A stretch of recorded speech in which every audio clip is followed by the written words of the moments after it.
In this section, we're going to take another look at a very commonly used command. So the command that we're going to look at is docker ps.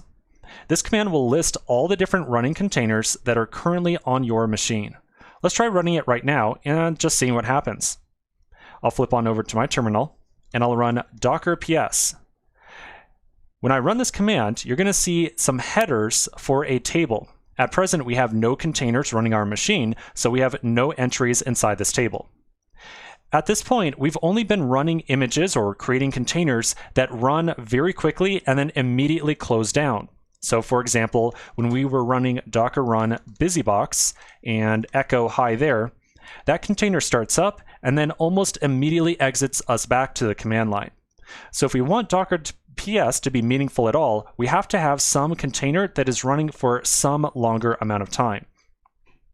In order to get a container running a little bit longer, we could substitute the command that is executed when that container starts up. So rather than running echo hi there, I'll try docker run busybox, and then I'll do ping google.com. This is a command that's going to attempt to ping Google servers and measure the amount of latency. It's a command that's going to continue running for quite a long time. So here it is running right here, and as you can see, it takes about 2 or 3 milliseconds for me to ping Google and get a response back.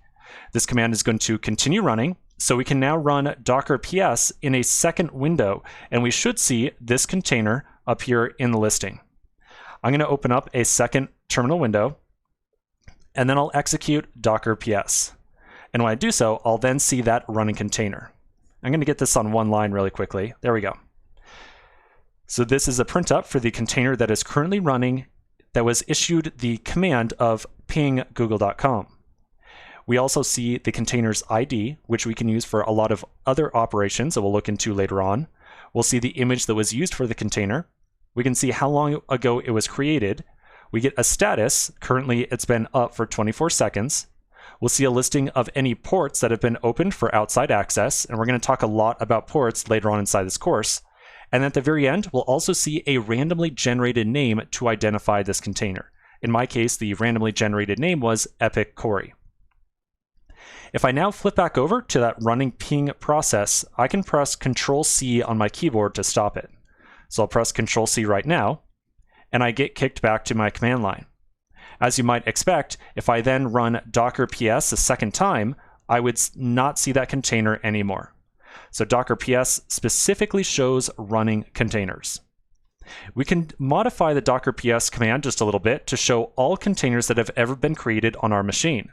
To do so, we can execute docker ps -- all.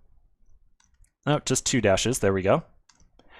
When we execute that command, we'll see a listing of all the containers that we have ever created. And so I'm going to zoom out again here really quickly just so I can see this table. There we go. So for every one of these containers, these have all been containers that we have started up and then have either been shut down on our behalf or shut down naturally.